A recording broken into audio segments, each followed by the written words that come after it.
அனைவருக்கும் வணக்கம். இன்னைக்கு பிப்ரவரி 17 தினமணி செய்தித்தாள்ல என்னென்ன செய்திகள் இருக்கு அப்படிங்கிறத பார்ப்போம். தலைப்புச் செய்தியில நமக்கு ரூபாய் 84,560 கோடிக்கு ராணுவ தளவாட கொள்முதலுக்கு ஒப்புதல் அப்படிங்கிறத சொல்லியிருக்காங்க. பாதுகாப்பு படைகளின் ஒட்டுமொத்த போர்த்திறனை மேம்படுத்தும் விதமாக ரூபாய் 84,560 கோடி மதிப்பில் ராணுவ தளவாடங்கள் கொள்முதல் செய்ய பாதுகாப்பு அமைச்சகம் வெள்ளிக்கிழமை ஒப்புதல் அளித்தது அப்படிங்கிறத குடுத்திருக்காங்க. டிஃபென்ஸ் அக்விசிஷன் கவுன்சில் அப்படிங்கிறத சொல்லுவோம். ஓகேங்களா? ஸோ பாதுகாப்பு கொள்முதல் குழு அப்படிங்கிறவங்க தான் இந்த ஒரு ஒப்புதல்லாம் குடுப்பாங்க. அந்த ஒரு விஷயத்த நம்ம இந்த இடத்துல பார்க்குறோம், தெரிஞ்சுக்கிறோம். இங்கிலீஷ்ல அத டிஃபென்ஸ் அக்விசிஷன் கவுன்சில் டிஏசி அப்படிங்கிறத சொல்லுவோம். அவங்க தான் இந்த முப்படைகளுக்கும் தேவையான ராணுவ தளவாடங்கள கொள்முதல் பண்றதுக்கு, வாங்குறதுக்கு ஒரு ஒப்புதல் அப்படிங்கிறத அளிச்சிருக்காங்க. சரிங்களா? அது ஒரு முக்கியமான விஷயமா பார்க்குறோம். அடுத்தது நம்ம தொடர்ச்சியா பார்த்துட்டே இருந்த மாரி, இன்சாட் 3டிஎஸ் பிப்ரவரி 17 இன்னைக்கு லான்ச் பண்ண போறாங்க. அதை பத்தின விஷயங்கள் குடுத்துருக்காங்க. எதுக்காக லான்ச் பண்ண போறாங்க? ஃபர்ஸ்ட்டு இன்சாட் 3டிஎஸ் அப்படிங்கிற சேட்டலைட் லான்ச் பண்ண போறாங்க. எதுலருந்து அப்படின்னு பார்த்தோம்னா, ஜிஎஸ்எல்வி F-14 அப்படிங்கிற ராக்கெட் மூலியமா. இந்த ஜிஎஸ்எல்வியோட 16வது ஃபிளைட் அப்படிங்கிறத சொல்றாங்க. 16வது முறையா இது வானுக்கு விண்ணுக்கு போகுது அப்படிங்கிறத சொல்றாங்க. இந்த இன்சாட் 3டிஎஸ் அப்படிங்கிறதோட பயன்கள் என்ன? எதுக்காக அனுப்புறாங்க? அப்படிங்கிறத கீழ குடுத்துருக்காங்க. வானிலை மாறுபாடுகளை கண்காணித்து தகவல் வழங்குவதற்காக இஸ்ரோ சார்பில் இன்சாட் வகையிலான செயற்கைக்கோள்கள் விண்ணில் செலுத்தப்படுகின்றன. ஸோ வானிலை மாறுபாடுகள் வெதர் மானிட்டரிங்காக தான் இன்சாட் வகையிலான செயற்கைக்கோள்கள நம்ம அனுப்புறோம். அதுல இன்சாட் 3டிஎஸ் அப்படிங்கிறது அதிநவீனமா இருக்க போகுது. ஆல்ரெடி இன்சாட் 3டி, இன்சாட் அப்படிங்கிறதெல்லாம் நம்ம அனுப்பியிருக்கோம். இன்சாட் 3டிஎஸ் அட்வான்ஸ்டா இருக்க போகுது நமக்கு. அட்வான்ஸ்டா இருக்கனால நமக்கு இந்த பேரிடர் மேலாண்மையில ரொம்ப உதவியா இருக்கும்.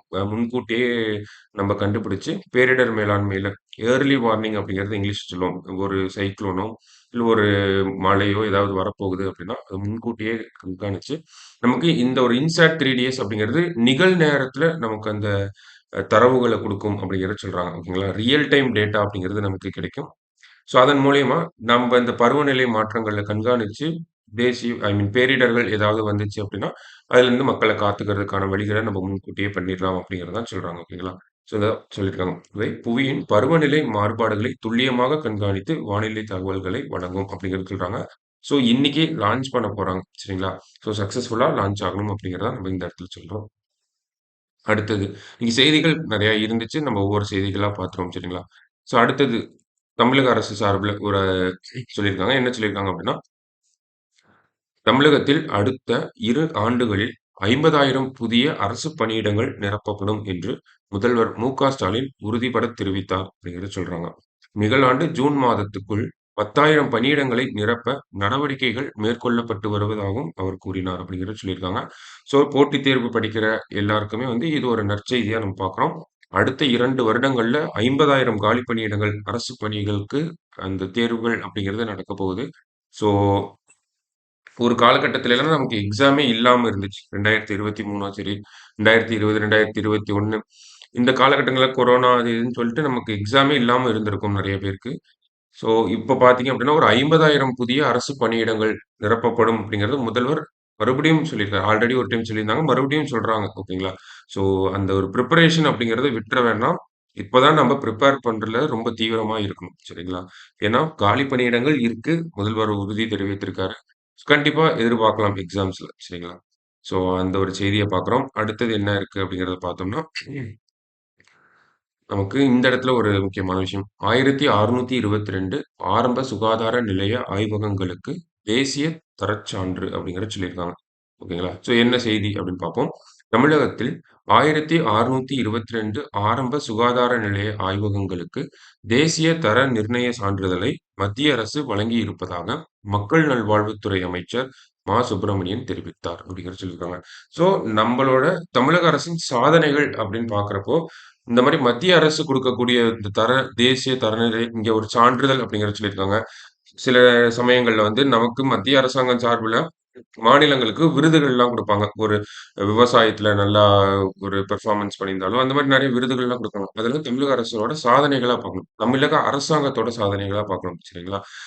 எடுத்துக்காட்டுக்கு சொன்னோம்னா, விவசாயத் துறையில கிசான் கர்மன் கிருஷி கர்மன் அப்படிங்கிற ஒரு விருது குடுப்பாங்க. ஓகேங்களா? கிருஷி கர்மன் அவார்ட் அப்படிங்கிறது விவசாயத்துறைக்கு வந்து குடுப்பாங்க. ஓகேங்களா? ஸோ இந்த மாரி முக்கியமான ஒரு சில விருதுகள்லாம் குடுப்பாங்க. அந்த மாதிரி இதுல தான் நம்மளோட இந்த தர நிர்ணய சான்றிதழ் ஸ்டாண்டர்ட்ஸ் அப்படிங்கிறத சொல்றோம் இங்கிலீஷ்ல.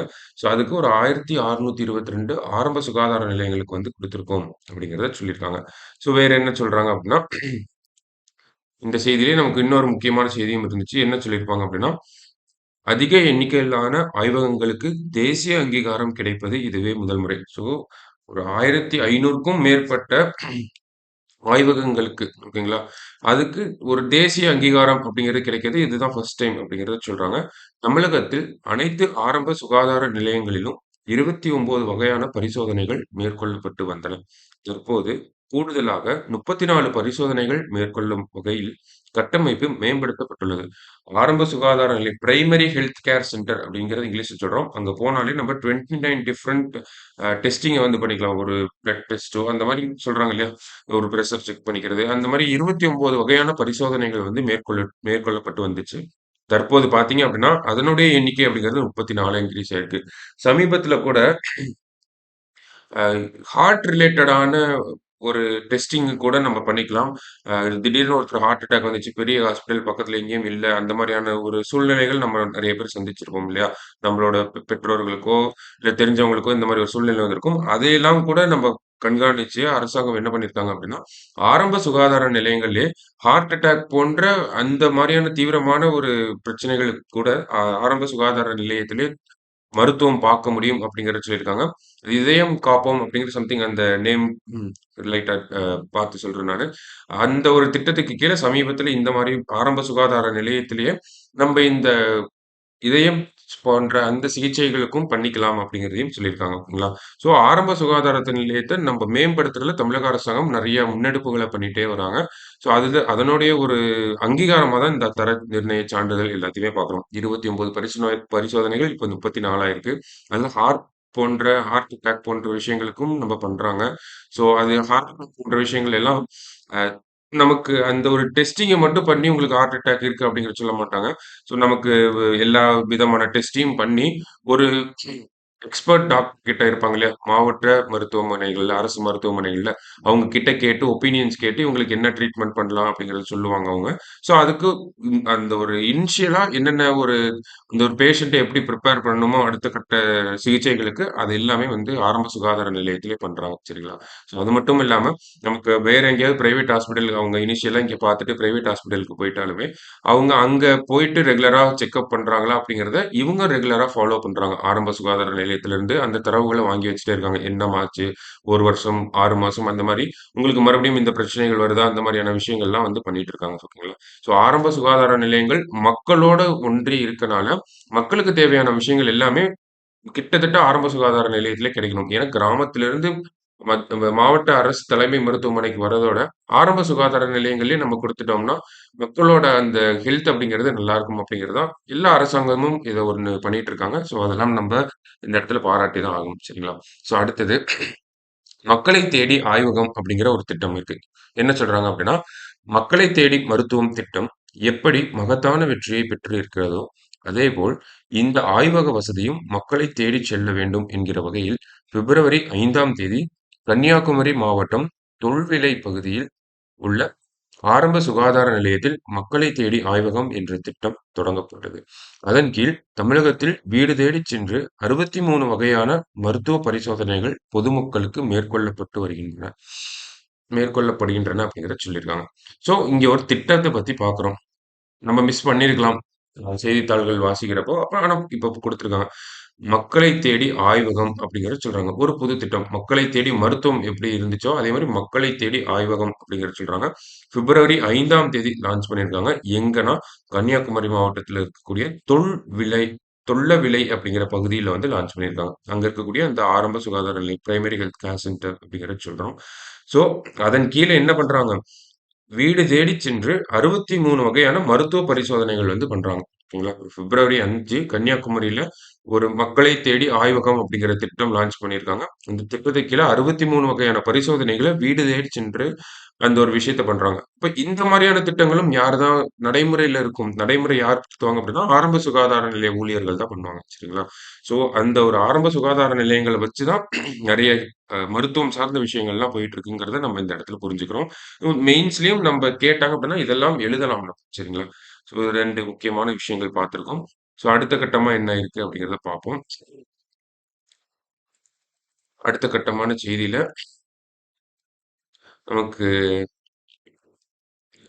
அரசு பணியாளர் தேர்வாணைய உறுப்பினராக 5 பேர் நியமனம் அப்படிங்கிறத சொல்லியிருக்காங்க. ஸோ என்ன சொல்லியிருக்காங்க அப்படிங்கிறத பார்ப்போம். தமிழ்நாடு அரசு பணியாளர் தேர்வாணையத்துக்கு 5 பேர் உறுப்பினர்களாக நியமிக்கப்பட்டுள்ளனர்.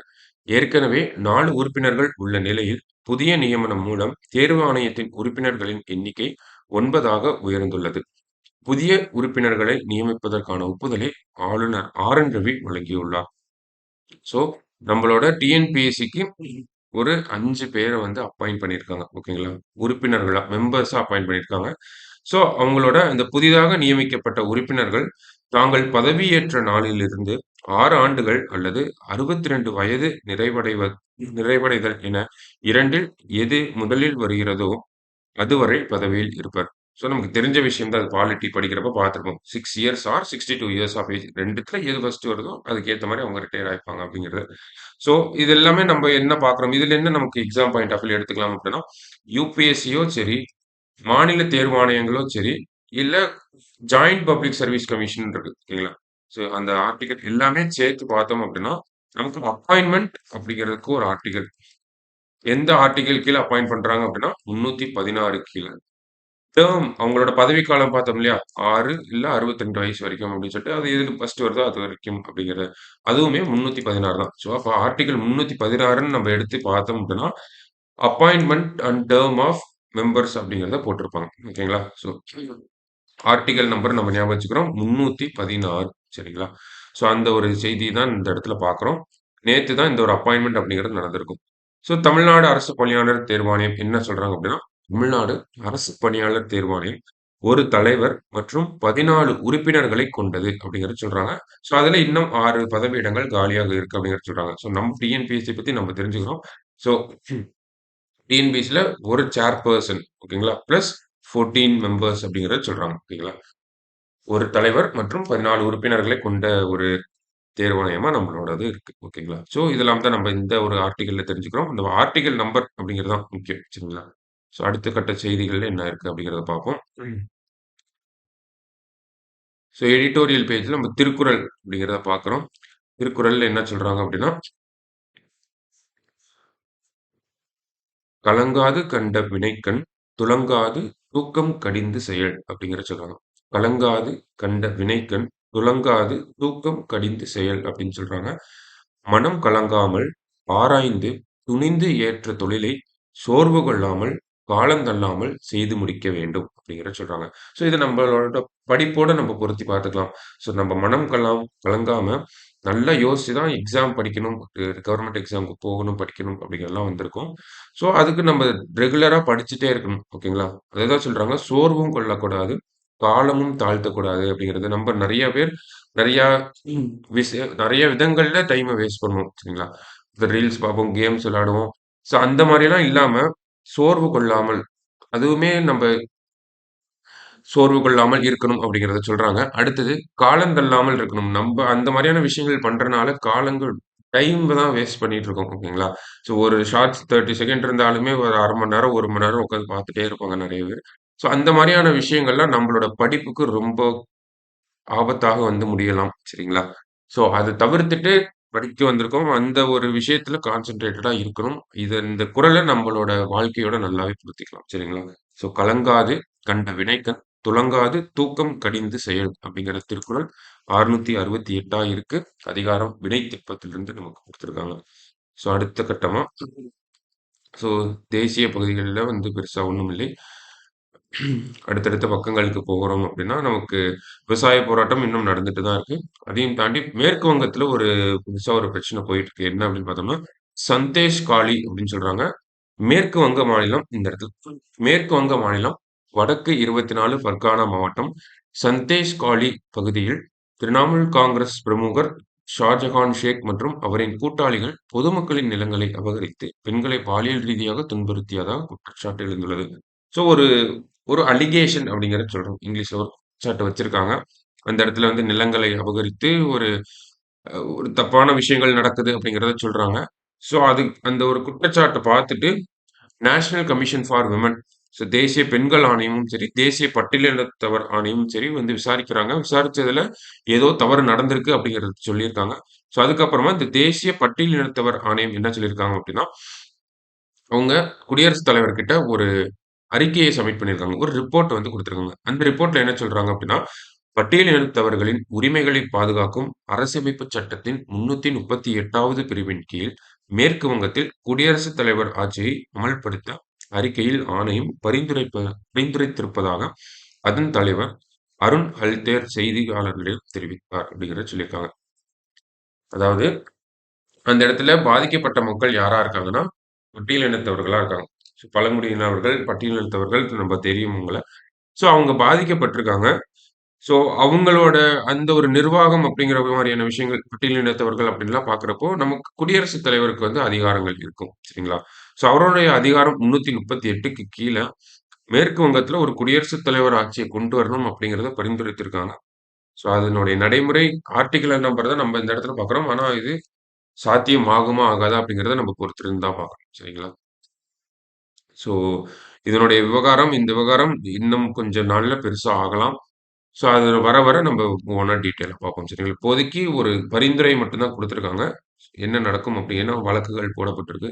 தொடர்ச்சியா கொஞ்சம் வெயிட் பண்ணி பார்த்தா தான் அது என்ன ஆகும் அப்படிங்கிறது நமக்கு தெரியும். சரிங்களா? ஸோ அடுத்த கட்டமா விளையாட்டுச் செய்திகள் பக்கத்துல பார்த்தோம் அப்படின்னா, நமக்கு இந்த முக்கியமான விஷயம் ஒண்ணு குடுத்துருக்காங்க. வந்தே பாரத் ரயிலில் கவச் கருவி பரிசோதனை. வெற்றிகரமாக பரிசோதனை அப்படிங்கிறத சொல்லியிருக்காங்க. ஸோ என்ன சொல்றாங்க அப்படின்னா, கவச் அப்படிங்கிறத பத்தி ஃபர்ஸ்ட் சொல்லியிருக்காங்க. தானாக ரயிலை நிறுத்தும் கவச் கருவியை வந்தே பாரத் ரயிலில் பொருத்தி ஆக்ரா ரயில்வே கோட்டம் வெற்றிகரமாக பரிசோதனை செய்துள்ளது. முதல் முறையாக நடைபெற்ற இந்த பரிசோதனை வெற்றியடைந்துள்ளது. ஸோ கவச் அப்படிங்கிறது உள்நாட்டிலேயே தயாரிக்கப்பட்ட ஒரு ஆட்டோமேட்டிக் ட்ரெயின் புரொடெக்ஷன் சிஸ்டம் அப்படிங்கிறத சொல்றோம். தானாகவே ரயிலை நிறுத்தக்கூடிய அந்த கருவி தான் அந்த கவச் அப்படிங்கிற கருவி. ஓகேங்களா? ஸோ அத வந்தே பாரத் ரயில்ல ஆக்ரா கோட்டத்துல முதல்ல டெஸ்ட் பண்ணியிருக்காங்க. அதுதான் நமக்கு செய்தி. ஓகேங்களா?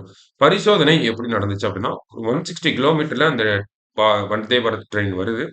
ஸோ அ அந்த கவச் சிஸ்டம் எப்படி வேலை செய்யுது அப்படின்னா, 160 கிலோமீட்டர் வேகத்தில் சென்ற ரயிலை ரயில் ஓட்டுநர் நிறுத்தத் தவறிய போதிலும், கவச் கருவியால் சிவப்பு சமிக்கைக்கு 10 மீட்டருக்கு முன்பே ரயில் தானாக நின்றது. இந்த பரிசோதனை வெற்றி பெற்றதைத் தொடர்ந்து 16 பெட்டிகள் கொண்ட வந்தே பாரத் ரயில்களில் கவச் கருவி பொருத்தப்பட்டு பரிசோதனை மேற்கொள்ளப்படும் அப்படிங்கிறதையும் சொல்லியிருக்காங்க. ஸோ டிரைவர் அந்த ட்ரெயினோட பைலட், லோகோ பைலட் அப்படின்னு சொல்றோம். அவங்க தவறிட்டாலுமே, அவங்க மறந்துட்டாலுமே, இந்த கவச் கருவி ஆட்டோமேட்டிக்கா பிரேக்ஸ வந்து இனிஷியேட் பண்ணி பிரேக் போட்டு நிப்பாட்டிரும் அப்படிங்கிறத சொல்றாங்க. ஸோ 160 கிலோமீட்டர் ஸ்பீட்ல வந்தாலுமே ரெட் லைட்ட பார்த்துருச்சுன்னா, அ டிரைவர் ரியாக்ட் பண்ணாம விட்டுட்டாரு அப்படின்னா, 10 மீட்டருக்கு முன்னாடியே ட்ரெயின நிப்பாட்டிரும். அந்த பரிசோதனைய தான் இங்க பண்ணியிருக்காங்க. அது வெற்றி பெற்றிருக்கு. சரிங்களா? ஸோ அதான் இங்க ஒரு செய்தியா பார்க்குறோம். ஸோ கடைசியா ஸோ நமக்கு உலகளாவிய இடத்துல ஒண்ணும் இல்லை. கடைசியா இங்க இந்தியா சார்ந்த ஒரு முக்கியமான விஷயம் இருக்கு. ஓகேங்களா? புவிக்கு திருப்பி கொண்டு வரப்பட்ட கார்ட்டோசாட் செயற்கைக்கோள் அப்படிங்கிறத சொல்றாங்க. புவி கண் புவி கண்காணிப்பு பணிகளுக்காக விண்ணுக்கு அனுப்பப்பட்ட கார்ட்டோசாட் 2 செயற்கைக்கோள் 17 ஆண்டுகளுக்கு பிறகு மீண்டும் திருப்பிக் கொண்டு வரப்பட்டு கடலில் விழ வைக்கப்பட்டது அப்படிங்கிறத சொல்லியிருக்காங்க. ஸோ இப்ப கார்ட்டோசாட்னா என்ன? பூமிக்கு கொண்டு வந்துட்டாங்க அப்படிங்கிறத சொல்றாங்க. இஸ்ரோ சார்பில் வடிவமைக்கப்பட்ட அதிநவீனமும், உயர் துல்லியமும் கொண்ட இமேஜிங் செயற்கைக்கோளான கார்ட்டோசாட். கார்ட்டோசாட் அப்படிங்கிறது இமேஜிங் சேட்டலைட் அப்படிங்கிறத சொல்றாங்க. புகைப்படம் எடுக்கக்கூடிய ஒரு சேட்டலைட். கடந்த 2007ஆம் ஆண்டு ஜனவரி 10ஆம் தேதி விண்ணுக்கு அனுப்பப்பட்டது. ஸோ 2007ல அனுப்பப்பட்டிருக்கு. ஸோ அந்த செயற்கைக்கோள் 635 கிலோமீட்டர் தொலைவில் உள்ள புவி வட்டப்பாதையில் வெற்றிகரமாக நிலைநிறுத்தப்பட்டது. ஸோ கார்ட்டோசாட் 2 அப்படிங்கிற சேட்டலைட்ட நம்ப ஜனவரி 10, 2007ல அனுப்பியிருக்கோம். 17 ஆண்டுகள் அதனுடைய வேலைய செஞ்சதுக்கு அப்புறமா, அதனுடைய பணிகள் நிறைவடைந்ததுக்கு அப்புறமா, அத நம்ம கடல்ல வந்து இறக்க வச்சிருக்கோம். ஓகேங்களா? இந்தியன் ஓஷன்ல வந்து அத டிரைவ் பண்ணி வந்து போட்டிருப்பாங்க இங்க. ஸோ அது அதனுடைய பயன்கள் என்ன அப்படிங்கிறது குடுத்திருக்காங்க அடுத்து. அதைத் தொடர்ந்து நகர்ப்புற திட்டமிடல் நடவடிக்கைகளுக்கு உதவும் வகையிலான மிக துல்லியமான புகைப்படங்கள் அந்த செயற்கைக்கோள் மூலம் எடுக்கப்பட்டன. ஓகேங்களா? ஸோ நம்மளோட அர்பன் பிளானிங்க்கு வந்து யூஸ் ஆச்சு. ஓகேங்களா? ஸோ ரொம்ப 1 மீட்டருக்கும் குறைவான தொலைவிலிருந்து எடுக்கப்பட்டதை போன்ற துல்லியத்தன்மையுடன் அந்த புகைப்படங்கள் இருந்ததா இஸ்ரோ தெரிவித்தது. அதாவது நம்ப பக்கத்துல இருந்து எப்படி ஃபோட்டோ எடுத்தா எவ்வளோ கிளியரா இருக்குமோ, அந்த அளவுக்கு கிளியரா இருந்துச்சு அப்படிங்கிறது தான் சொல்றாங்க. ஸோ அந்த அளவுக்கு கிளியரா இருந்தனால தான் நம்மளால வந்து ஒரு இமேஜஸ வந்து அர்பன் பிளானிங்க்கு யூஸ் பண்ண முடிஞ்சது அப்படிங்கிறதையும் சொல்றாங்க. ஓகேங்களா? ஸோ எதுக்காக இத எடுத்துட்டு வந்துட்டாங்க அப்படிங்கிறத பார்த்தோம்னா, விண்வெளி கழிவுகளால் ஏற்படும் இடர்களை கருத்தில் கொண்டு இந்த முடிவை முன்னெடுத்ததாக இஸ்ரோ தெரிவித்துள்ளது. ஓகேங்களா? இது ஒரு முக்கியமான பாயிண்ட். விண்வெளி கழிவுகள் அப்படிங்கிறது, நமக்கு இங்கிலீஷ்ல ஸ்பேஸ் டெப்ரிஸ் அப்படிங்கிறத சொல்றோம். ஏன்னா, ஸ்பேஸ் டெப்ரிஸ் அப்படிங்கிறது ஒவ்வொரு நாடுகளும் அவங்க சேட்டலைட் அனுப்பிட்டே இருக்காங்க. ஒவ்வொரு சேட்டலைட்டுக்கும் ஒரு சில குறிப்பிட்ட ஆண்டுகள் மட்டும் தான் அதனுடைய லைஃப் டைம் அப்படிங்கிறத சொல்றாங்க. அதுக்கப்புறமா அது ஸ்பேஸ்ல சும்மா தான் ஒரு குப்பையா தான் சுத்திக்கிட்டு இருக்கும். ஓகேங்களா? அததான் வந்து ஸ்பேஸ் டெப்ரிஸ் விண்வெளி கழிவுகள் அப்படிங்கிறத நம்ம சொல்றோம். ஸோ இந்த விண்வெளி கழிவுகள் அதிகமாகிக்கிட்டே போகுது அப்படிங்கிறது ஒரு ஒரு கவலைக்குரிய விஷயமா இருக்கு. அது சரி பண்றதுக்கு எந்த நாடுகளும் இது ஒரு முன்னெடுப்பு அப்படிங்கிறது இன்னும் உலகளாவிய அளவுல வராம தான் இருக்கு சரிங்களா? ஸோ அதனால இப்பலாம் என்ன பண்றாங்க அப்படின்னா, ஒரு சேட்டலைட் அனுப்புறாங்க அப்படின்னா, அது அதனுடைய லைஃப் டைம் முடிஞ்சதுக்கு அப்புறமா அத திருப்பி பூமிக்கே கொண்டு வர அளவுல தான் அந்த மாரியான ஒரு வடிவமைப்ப தான் பண்ணிக்கிட்டு இருக்காங்க. ஸோ இது ஒரு பெரிய டாபிக் ஸ்பேஸ் டெப்ரிஸ் அப்படிங்கிறத எடுத்துக்கிட்டோம் அப்படின்னா, ஸோ இந்த இடத்துல நம்ம அந்த ஒரு வார்த்தைய பார்த்திருக்கோம். விண்வெளி கழிவுகள் அப்படிங்கிறத. ஸோ இத பத்தி நம்ப தனியா எடுத்து பாருங்க சரிங்களா? எனக்கு கண்டிப்பா மெயின்ஸ் எழுதணும்னு ஆசைப்படுற கேண்டிடேட்ஸ் எல்லாம் இதெல்லாம் எடுத்து பாருங்க. கண்டிப்பா நமக்கு எக்ஸாம்ல கேட்கக்கூடிய வாய்ப்புகள் இருக்கு. ஸ்பேஸ் டெப்ரிஸ் அப்படிங்கிறது ஒரு கான்ஸ்டன்ட்டா இருக்கக்கூடிய டாபிக். ஓகேவா? ஸோ இன்னைக்கு செய்தித்தாள் வாசிப்புல முக்கியமான செய்திகள் நெறையா இருந்துச்சு. எல்லாமே பார்த்தோம். நாளைக்கு நியூஸ் பேப்பர் ரீடிங்ல மீட் பண்ணலாம். நன்றி.